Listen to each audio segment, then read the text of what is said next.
Hey everyone, my name is Jeff Smith, and I'm a product manager here at Oracle on the Oracle database team. We handle database tools, and the topic for today is one of my favorites. I get to just show you all of the cool tips and tricks across all of the products that we make to assist developers, DBAs, folks that write queries and build spreadsheets, folks that answer business questions for the CEO, folks that write SQL. That this session is for you.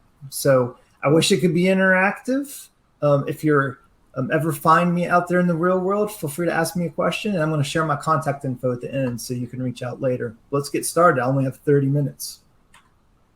So the category of places I'm going to show tips and tricks basically spans every place a developer would ever touch. So we have our browser application, we have our command line interface, and we have REST APIs. So I'm going to spend most of our time in the full-blown application, spend a little bit of time in the command line interface, and then tease you all a little bit with the REST APIs. Okay, SQL Developer Web, what is that? Well, so we have Oracle SQL Developer, which started out as a desktop application. We ported that to a single-page web app about 4 years ago. If you go create an autonomous database service in the Oracle Cloud, this is the primary interface for you. I will show you where else you can access this outside of the Oracle Cloud. But many of the things we build into our desktop application, Oracle SQL Developer, it's been around since 2005 and has more than 7 million users worldwide.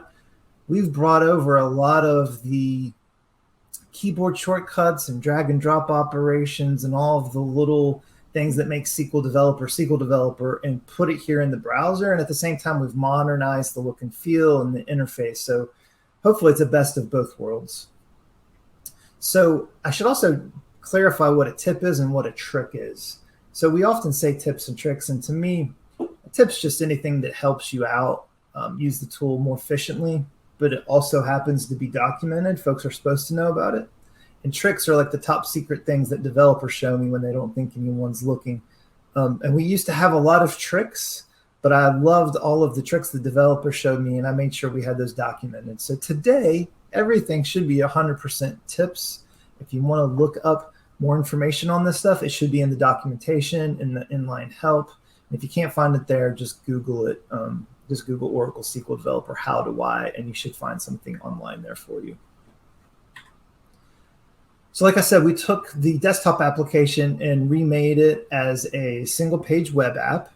If you go to the dashboard or the home page, you can see all of the different features that we've brought over so far. Now, I would be lying if I said we had 100% of the features in the desktop tool moved over into the browser, but we've got a really good head start, and we're bringing more and more over each and every quarter. So the places where people spend most of their time, navigating the data dictionary, clicking into tables, creating views, reverse engineering schemas to relational diagrams, and of course our SQL worksheet where you're actually writing your code. All of that stuff is here, plus a few more goodies. And so what else do we have to worry about? So there's a search menu up top.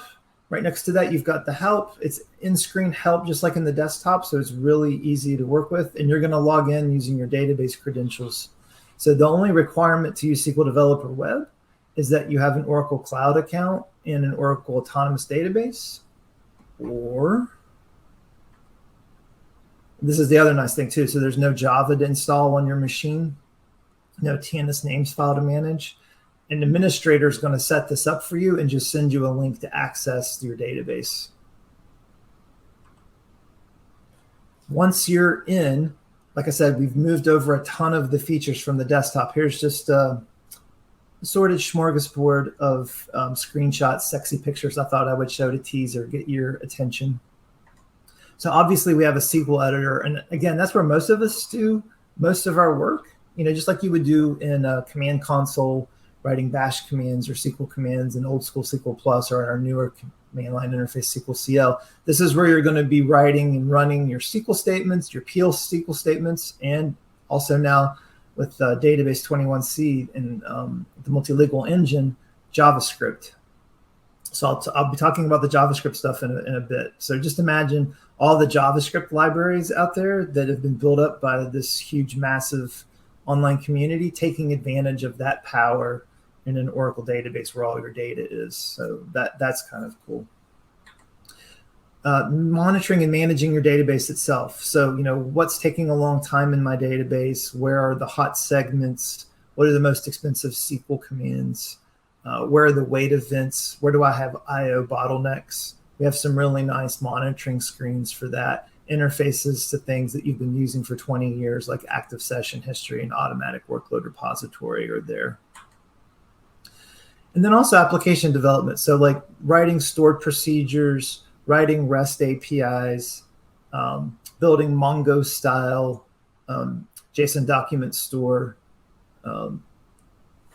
NoSQL databases with JSON type filters, building applications on top of that. All of that's a core part of the experience of using SQL Developer Web. So circling back, where can you get this?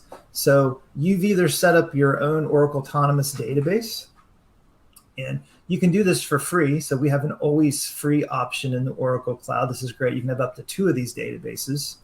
And once you have that right on your main database console screen, there's a big fat button up top that says Database Actions. That's code for SQL Developer Web. And if you click that, it'll automatically log you in as your administrator account. So instead of using like sys or system in Autonomous, we give you an account called admin. Your other option, we have a brand new way of accessing SQL Developer Web in the Oracle Cloud and our free developer service known as the Database Tools service. You can create connections, just like you would create a connection in the desktop. You need a username, a password, a network address, listener port, maybe a few other, the name of your database, for example. Once you've created those, and this can be connections, using users to any Oracle database running in the entire Oracle Cloud, not just in the autonomous infrastructure. It could be a compute node that you've done an install yourself. It could be a Docker that you've set up. It could be a Kubernetes deployed database. It could be one of our 3 other database services, a VM-based database, our bare metal, or our Exadata family of databases. Regardless of where they're at, we give you a guided interface for creating those connections, and then you get the full power of that SQL worksheet built into the OCI console itself. So that's totally seamless. That's brand new. We're launching that here at CloudWorld, or we're announcing it here at CloudWorld. But if you're thinking to yourself, hey, Jeff, this is all great. We're just now making our way into cloud, or we're not quite into cloud yet. How can we take advantage of SQL Developer Web? Well, if you go download and install our other free technology, Oracle REST Data Services, or which we call ORDS, this is a web server you set up in your mid-tier. It connects to your database. It's what delivers the REST APIs. It makes Application Express or Apex available, and it delivers SQL Developer Web if you turn it on. So any Oracle customer anywhere in the world can download and install ORDS, hook it up to their databases, and give access to their databases to any user they want. And it's going through their mid-tier. They're not connecting directly to the database itself. The only thing you need to give them is a link and their username and password. The nice thing about our cloud services are we're hosting ORDS for you, and we're making the infrastructure available for you to use the databases that you've already created. Now, some actual tips and tricks.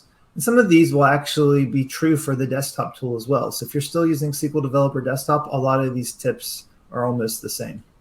So one thing is you need to spend a couple of minutes in any application setting up your look and feel. So in the preferences, in the upper right-hand corner, right where that little drop-down arrow is next to where it says HR, if I click that, I can say preferences.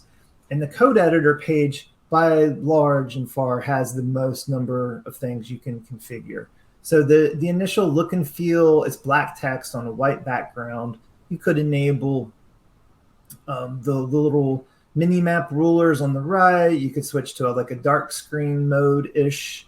You can turn on control character so you know when you've hit a space versus a tab. You can set your font and your font size. You want to spend 30, 40 seconds in here the first time you use the tool, or after you've been using the tool for a few weeks, and just make it feel like yours. The way I run it looks just like this. I bump up the fonts to make the presentations easier to follow, and I like that light text on the dark background. So as we're in the editor, we've all grown spoiled by like really rich features and tools out there like VS Code. And VS Code has this command palette. Well, that same technology is built into SQL Developer Web. So in any editor, anywhere where you're able to type code or do code stuff, if you right click, there's going to be a context menu that says command palette. If I click that, or if I want to really show off to my friends and use the keyboard shortcut, Control-Shift+P. Now on a Mac, I think that's Command-Shift+P. I guess P is for palette, so that's how you're going to remember that. Pops open like this macro toolbox magic genie that just gives you whatever you want. And you don't have to know the keyboard shortcuts for things in the command palette. You can just literally start typing the things that you want to do in the editor. So you want multi-cursor, you want block select, you want to zoom the text even more in and out. If you remember the keyboard shortcuts, you don't even have to open up the command palette. But if you don't remember the keyboard shortcuts, you can quickly toggle open the command palette. Some of the other keyboard shortcuts from SQL Developer Desktop we have brought over. So we have Control Spacebar, Control Enter. What else do we have? There's a few more. So this is a brand new feature for SQL Developer Web. Like I said, it's not just for that SQL editor. We have many other editing interfaces.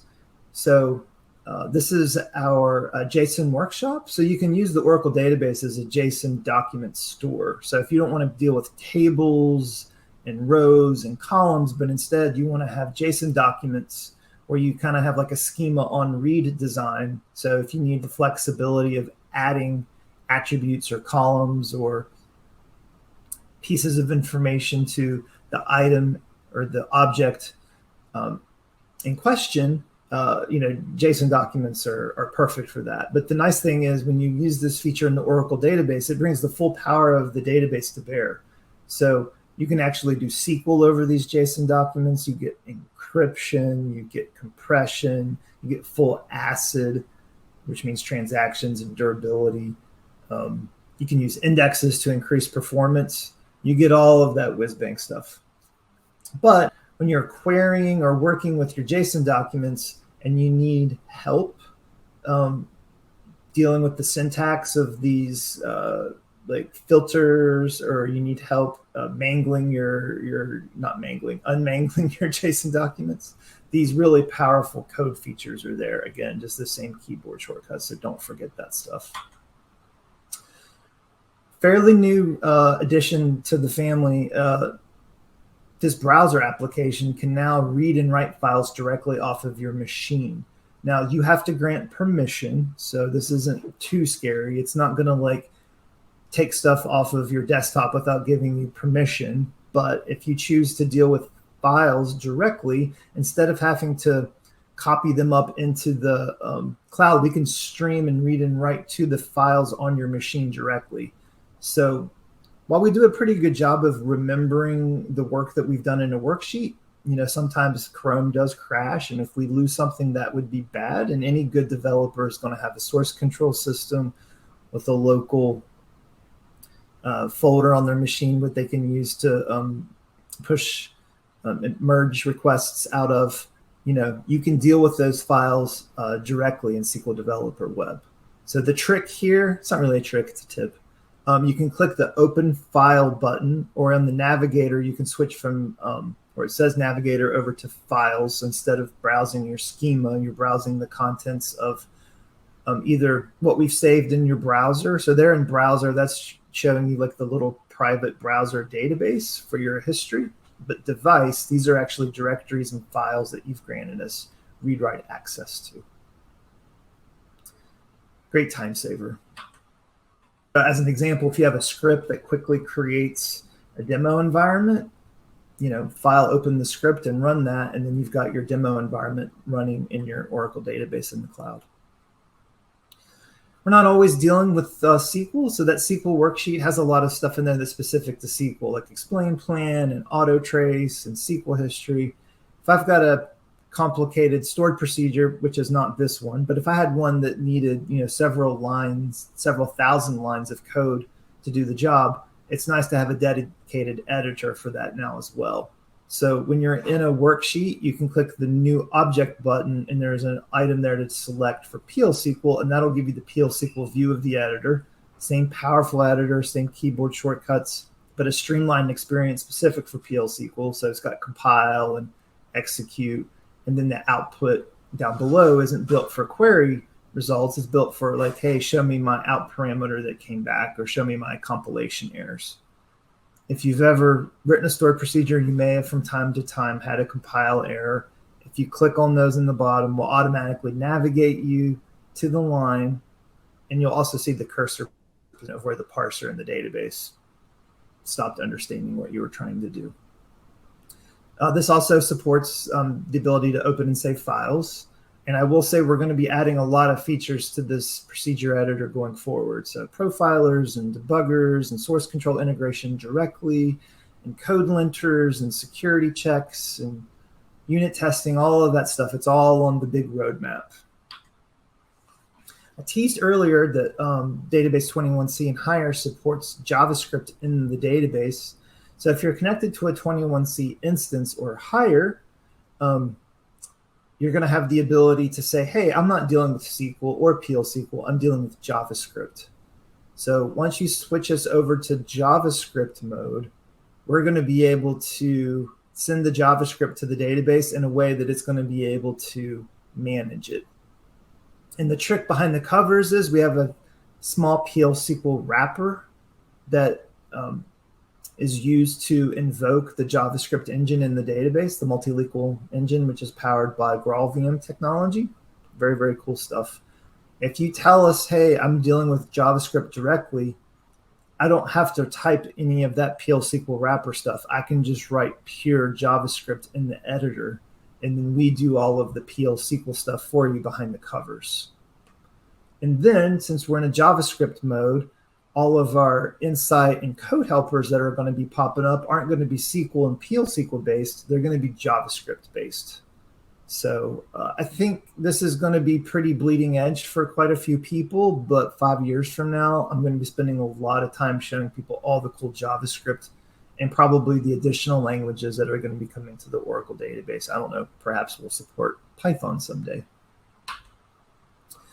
All right, so one of the most powerful things of the database is also one of the things that makes it a little harder to use, and that is we're using it to store everything, and it can be hard to find stuff sometimes. So I'm logging in as one user, but all of my objects are across 7 or 8 other applications, and maybe you've memorized your data model. I tend to, but maybe you've got 12 applications that you support, so that's 12 data models you have to memorize. That's not going to be likely, or it's not going to be fun. So build into the application as a search. Just like SQL Developer Desktop, you can search the contents of your dictionary, or search the contents of your database by object type and name. We'll find stuff. We have keyboard hotkeys that automatically, not only automatically open the object, but automatically navigate to that object in the navigator to the left. So we'll automatically switch the schema view, the type view, and add a filter to show just that object. And then at the same time, we'll open the object for you. Then once that object's open, if it's a table, you can view all of the metadata for the table, and you can click on a data page, and if you have the correct privileges, you can actually insert, update, and delete rows in and out of that table. Now, we're not going to show you things you don't have access to, and we're not going to let you do things that you can't do. So just because you have SQL Developer Web in this browser doesn't mean it's some magic link that let anybody do anything. The credentials you give them to log in is what controls what they see and what they can do. So the exact same database universe you've been living in since, gosh, all the way back to 1977 almost. But the search feature in the desktop is one of the least utilized features I've seen, but also one of the most powerful ones. I hope you don't overlook it in the web tool. If you're in the desktop tool, look for a set of binoculars on the toolbar. Click the binoculars on the toolbar, and you'll get the search panel. All right. So, the database has lots of different types of data we can store in it. And I've talked about JSON documents, but it also supports things like large objects, which we call lobs. We have C lobs and we have B lobs, clobs and blobs. And I even have a blog post about how you can load blobs into a table. And the blob that I load is a comic book picture of the Blob from Marvel. So a little meta there. But as you're browsing these objects, as you're working with the data, let's say you've got PDF documents, you've got animated GIFs in there. Maybe you just have timestamps with time zone, or maybe you have interval types. We've built editors in our application to support all of these types of objects for you. And the only one I'm demonstrating here is the ability to load and download files in and out of your tables. They say pictures tell, well, they say words, pictures, 1,000 words. I don't know. Pictures tell us lots of things about our database and the data in our database. So with SQL Developer Web on a schema, I can say, hey, visualize for me this entire schema, or just pieces of it. Maybe I know a driving table like employees is related to 3 or 4 other objects. I can right click on that table and say, hey, draw the picture for me. But I can also click on a JSON document and say, hey, visualize this JSON document for me. I know that's a flexible read or schema on read design, but what exactly am I working with? I kind of need to know what's in this NoSQL type of data to actually really work with the data in there. And the tools just try to bring all that knowledge we already know about your data to bear so you can take advantage of it. So in the launch pad, you're going to look for screens that say modeler, and you're going to look for screens that say JSON. And then from there, you choose the document you want to visualize, or you choose the tables and views that you want to create a relational diagram for. And we do all that work for you. And then you can share this. So the trick here, you can save these out as SVG files and share them out with others. And they're going to look exactly the way they look to you on your friend's machine, but they're not going to be logged into your database. All right, so done with the point and click tools. Let's go talk about some of our command line interface gadgetry. So SQL CL is a modernized take on SQL+. We wanted to take, this thing that everyone starts with, and command line interfaces are really what force people to learn a language because they don't have the GUI and the knobs and the widgets to kind of aid them through. They kind of got to get their hands bloody a little bit. The SQL+, their hands were getting a little bit too bloody. It was a little bit too hard. So it was like, look, we know what folks like out of the GUI, and we know what folks like out of the command line interface. Let's marry those together. So we did about 6 or 7 years ago, maybe even longer than that now. I'm getting old. Oracle SQL CL, or SQL command line, because we're not the most creative folks here at Oracle, but it is what it is. So it's the same commands that you would use in SQL+, but you get really nice, rich development experience using it. So a WYSIWYG editor, you can do crazy things like use the left and right, up and down keys as you're typing statements over multiple lines. It supports VI and Emacs out of the box. It's got tab completion. It's got tab completion for a lot of stuff. It's got tab completion for file names if you're writing SQL scripts, but it's also got tab completion for column names, table and view names, stored procedure names, stored procedure parameter names for when you're writing your anonymous blocks. The SQL history feature, which in SQL Developer is one of the most popular features we have. You're running a query and 3 months later, you need to run it again and you forgot about it. You're saved. It's in your SQL history. Same thing here in SQL CL. Here's the tip. Use the up and down arrow key in SQL CL just like you would at the normal command prompt. And the nice thing is we store that. So every SQL CL session you've ever had will have access to every SQL and SQL+ script you've ever written in that command history. We've built brand new commands.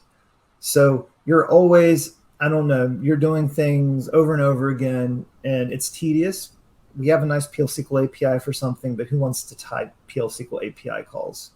Data pump, generating DDL.